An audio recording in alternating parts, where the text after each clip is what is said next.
చేసేవాడను నేను, చేయించేవాడను నేను. మా శాందర్ సాంగులు పడుతున్నాడు కదా. ఎన్న ముద్దలు ఉట్టి మీద ఉంచావా, లేక మొత్తం తిని మూతి తూర్చుకొని వచ్చావా? వెన్న ముద్దేంది, నెత్తిక నెమలిక చేతులుగా పీక, ఎప్పుడు ఇవే కథలారా నీకు?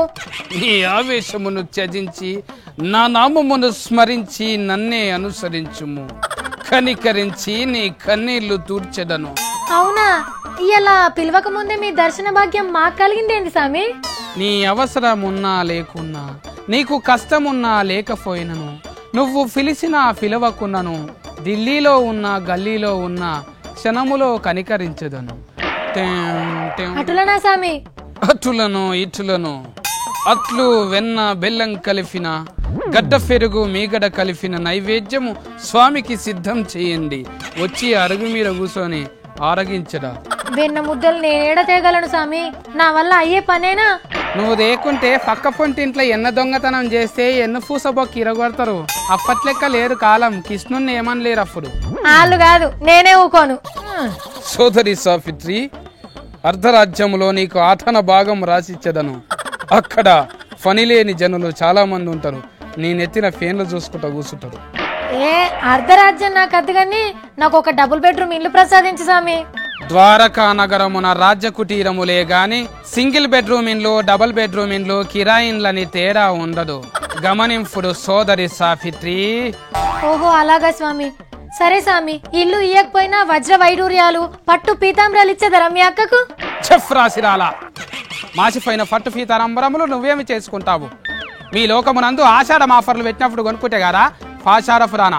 శ్రావణములో శకునాలేమిటి?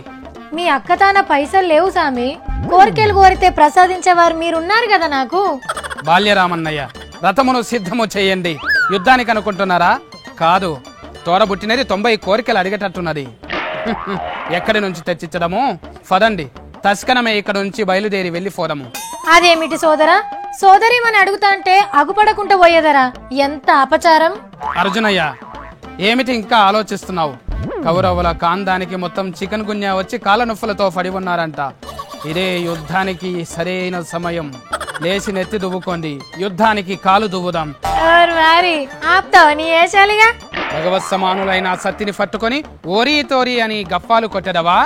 నీకు శపిస్తాను. పాలు పెరుగు పాశం దొరకకుండా చేస్తాను. ఇది నా ఆన, మొత్తం దడిచిపోతావు. అంత సీన్ సితార లేదిడా. నా చెలికత్తెలలో లాంటి పేరు కలిగిన వారు ఎవరూ లేరే. అయినను ఏరి వీరు, ఇంత సమయం అవుతున్నది. మూసీ నదిలో కూడా మునిగి మూర్చపోయినారా? చెలికత్తెలు ఎక్కడున్నారు? పిల్లను కొని ఊరితే వాళ్ళే వచ్చదరు. ఇదేమిటి, శ్రీకృష్ణుని పాటలు పాడుతుంటే బాలకృష్ణ పాటలు వస్తున్నది. ఇది ఎక్కడ పిల్లంగోయ్యా? నీకు చెలికత్తెలు ఎక్కడున్నారా? ఇప్పటిదాకా నా పక్క పొంటే ఉండే. వారికి జలములన్నను జలకములన్నను అత్యంత ప్రీతి. వారికి స్నానం చేసేటప్పుడు హారములు తీసి గట్టు మీద పెట్టడం అలవాటు. వారికి తెలియదు కదా నగరములో గొలుసు దొంగలున్నారన్న సంగతి.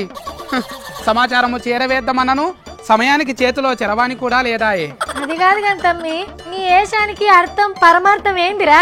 బిత్తిరాక ఇలా శ్రీకృష్ణుని పుట్టిన బర్త్డే గారా, అందుకే నేను ఇట్లా ఏషం కట్టినా. నేను అచ్చం నీలి రంగులనే ఉన్నా కరాక.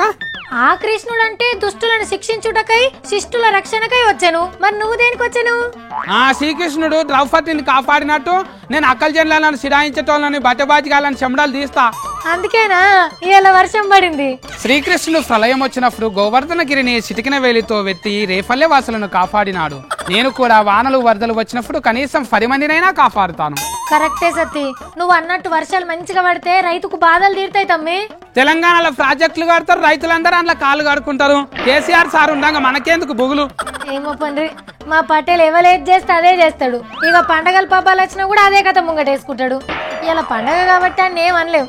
మీరు వార్తలు చదువుకోండి. అన్నట్టు యాదిమరిస్తిని నా మిత్రులు ఉట్టి కొట్టడానికి పిలిచినారు. ఇంటికి ఆలస్యముగా వత్తును. దయచేసి తిత్తకము, దండం పెడతా నీకు.